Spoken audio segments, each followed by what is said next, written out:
हम लोग देखेंगे पॉलिनोमियल चैप्टर देख लेते हैं क्लास 10 मैथ। अब हमें इसमें टॉपिक है relationship between zeros and coefficient of a quadratic polynomial. Means quadratic polynomial के साथ जो कोफिशिएंट है और उसका जो जीरोज है, दो जीरोज या दो रूट्स है, उसके बीच के रिलेशन देखना हमें। तो जैसे हम देख लेते हैं, कोई एक क्वाड्रेटिक पॉलिनोमियल ले लेते हैं, जैसे a x square plus b x plus c, where a not equal to zero. ये आपका जीरो नहीं होना चाहिए, क्योंकि अगर ये जीरो हो गया तो आपका पावर टू डिग्री खत्म हो गया, फिर ये क्वाड्रेटिक नहीं रहेगा, ये फिर लीनियर बन जाएगा। इसलिए कंडीशन है ये आपका जीरो होना चाहिए। अब हम लोग, अब ये क्वाड्रेटिक है, ध्यान से सुनिएगा। अगर पावर टू है तो दो जीरो होगा, अगर पावर थ्री है तो तीन जीरो होगा। तो फिलहाल हम लोग रिलेशन देख रहे हैं, इसकी चर्चा करेंगे हम लोग जीरो के। तो अगर x की पावर टू है तो इसके कितने जीरो होंगे? टू जीरो होंगे, टू जीरो होंगे। एक जीरो मान लेते हैं अल्फा, दूसरा जीरो मान लेते हैं बीटा। एक जीरो अल्फा, दूसरा जीरो बीटा, ठीक है। अब ये जीरो जो है आपका, इसे अगर हम फैक्टर के टर्म में लिखना चाहें तो आप लिख सकते हैं x माइनस अल्फा। अब ये जीरो है, x माइनस अल्फा लिखेंगे तो ये बन गया फैक्टर, और ये बीटा है तो x माइनस बीटा लिखेंगे तो ये बन गया फैक्टर। तो आपका ये एक फैक्टर है और ये आपका ये फैक्टर है। अब हम लोग रिलेशनशिप के लिए देखो क्या कर रहे हैं। जैसे आपका ये क्वाड्रेटिक पॉलिनोमियल है a x square plus b x plus c. अब हम लोग क्या कर रहे हैं, ध्यान से देखिएगा। इसी क्वाड्रेटिक इक्वेशन को, ये इसका फैक्टर है, तो अगर हम फैक्टर को मल्टीप्लाई करेंगे वो क्वाड्रेटिक पॉलिनोमियल आ जाना चाहिए। वही काम कर रहे हैं। इस साइड हम लोग लिख दिए इस क्वाड्रेटिक पॉलिनोमियल को, और इस साइड हम लोग लिखने जा रहे हैं इसके फैक्टर को मल्टीप्लाई करने जा रहे हैं। x माइनस अल्फा और x माइनस बीटा, और ये कांस्टेंट है, ठीक है। अब हम लोग क्या करेंगे, मल्टीप्लाई कर रहे हैं। x को x के साथ मल्टीप्लाई किए तो x स्क्वायर आ जाएगा, x को माइनस बीटा के साथ मल्टीप्लाई किए तो माइनस बीटा x आ जाएगा, अल्फा को इसके साथ किए तो माइनस अल्फा x आ जाएगा, minus minus plus alpha into beta क्या आ जाएगा, अल्फा बीटा आ जाएगा, ठीक है। और ये क्या रहा, x square b x plus c. अब यहाँ पे हम लोग के एक्स स्क्वायर, अब देखो x यहाँ पे भी है, यहाँ पे भी है, x माइनस एक्स को कॉमन ले लेते हैं, तो माइनस एक्स को कॉमन लेंगे तो बच जाएगा अल्फा प्लस बीटा, इस साइड बच गया अल्फा इंटू बीटा, ठीक है। और ये अपना है x square plus b x plus c equal to this. अब हम लोग आगे देख रहे हैं क्या, इसको अच्छे से अब एक्सप्रेस करके लिख लेते हैं।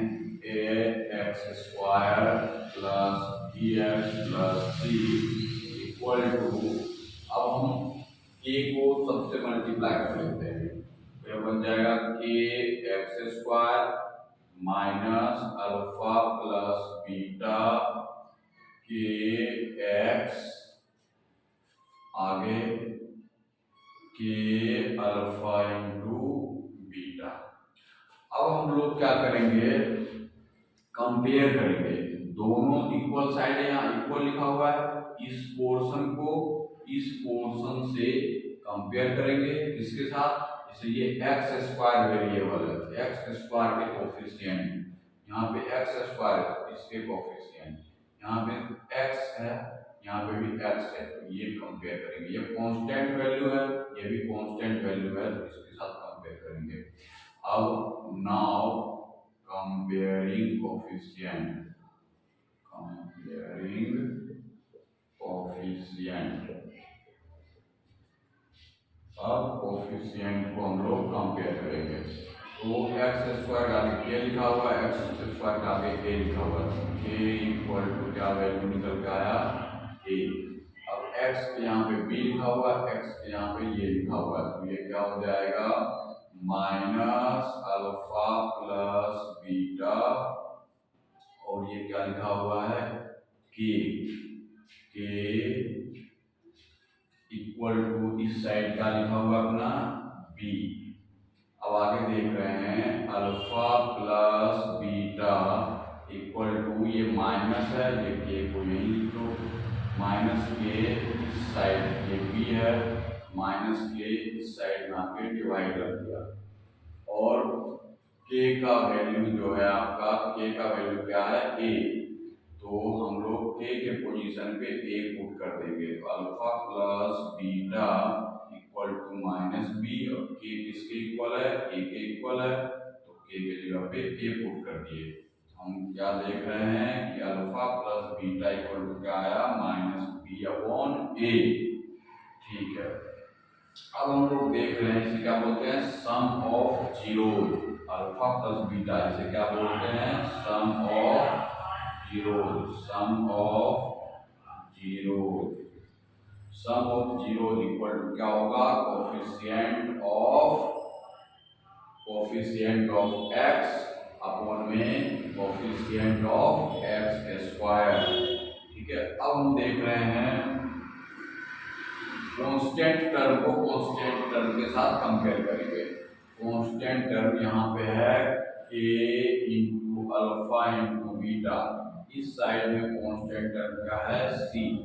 अब आगे alpha into beta equal to c upon k, alpha into beta equal to c, और के का वैल्यू क्या है ए, सी का वैल्यू ए, तो अल्फा इंटू बीटा का गया c upon a, alpha into beta ये क्या है प्रोडक्ट ऑफ जीरो, अल्फा और बीटा क्या है जीरो, इसे हमें क्या लिखे हम लोग product of zero equal to क्या आया सी अपॉन ए। ये क्या है sum of zero means alpha plus beta equal to minus b upon a, alpha plus beta equal to minus b upon a. Alpha plus beta क्या है sum of zero, B क्या है x के आगे जो होगा एक्स का जो कोफिशिएंट होगा वो बी है, और ए क्या है एक्स स्क्वायर के आगे जो है वो, या एक्स स्क्वायर का जो कोफिशिएंट है वो, मतलब एक्स का कोफिशिएंट ऊपर एक्स स्क्वायर का कोफिशिएंट नीचे। फिर है आगे alpha into beta, alpha into beta क्या है सी अपॉन ए, मतलब product of zero equal to c upon a. तो हम लोग ये देख रहे हैं कि क्वाड्रेटिक इक्वेशन में जीरोज और कोफिशिएंट के बीच का रिलेशन, कि क्या रिलेशन बन के आता है। हम लोग क्या किए अल्फा बीटा ले लिए, मान लिए कि ये आपका दो जीरोज है, फैक्टर बना लिए x minus alpha x minus beta. अब ये अगर फैक्टर है तो मल्टीप्लाई करेंगे तो क्वाड्रेटिक इक्वल आना चाहिए, इसे मल्टीप्लाई करके सॉल्व किए, फिर हम लोग यहाँ पे जाके कंपेयर कर लिए कोफिशिएंट को, फिर सारे को कंपेयर करके हम लोग का रिजल्ट जो निकल के आया वो क्या निकल के आया alpha plus beta equal to minus b upon a, alpha into beta equal to c upon a. और नए सिलेबस में तो केवल हमें क्वाड्रेटिक इक्वेशन का देखना था, पुराने सिलेबस में हमें क्यूबिक पॉलिनोमियल का भी देखना था। फिलहाल हम लोग नए सिलेबस एनसीईआरटी रिपोर्टिंग देख रहे हैं, केवल हम लोग क्वाड्रेटिक पॉलिनोमियल का ही कंपेयर करके देखे, तो आपको ये result alpha plus beta equal to minus b upon a, alpha into beta c upon a, ये रिजल्ट पे पूरे पॉलिनोमियल एनसीईआरटी क्वेश्चंस इसी पे चलना है, तो इसे हम लोगों को ध्यान रखना है, बहुत ही इंपॉर्टेंट है ये इस चैप्टर के लिए।